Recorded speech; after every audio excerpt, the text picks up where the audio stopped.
All right, the breaking update that we are getting to know so far with the special NIA court that has now sent Riaz Qazi to a judicial custody till the 23rd of this month today when his custody ended today. The NIA has not sought for further custody of Riaz Qazi and has now sent him to judicial custody till the 23rd of April. That's the quick alert that is coming in when he was produced before the special NIA court a short while back. As far as Riaz Qazi is concerned, he was earlier sent to the NIA custody till the 16th of April. After today, his custody got over. NIA has not sought for further custody of Riaz Qazi, who is Sachin Waze's former aide and former API.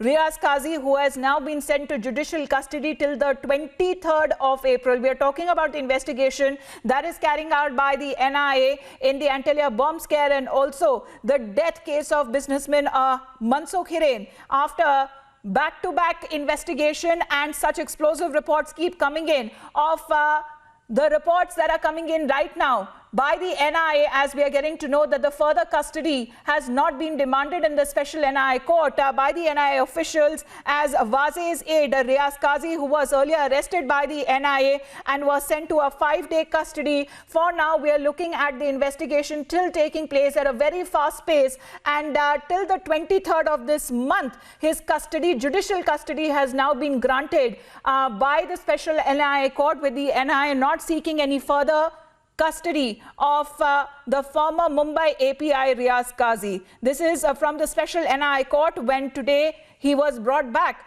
for his extension of custody. But for now, as far as the investigation is concerned, the NIA has not sought for it and he has now been sent to a judicial custody by the special NIA court. This is when the NIA had argued in the court last time around when he was sent to a 5-day custody, was that they wanted to interrogate Riaz Qazi of his role in both the Antalya bomb scare and the Mansukh Hiren death case.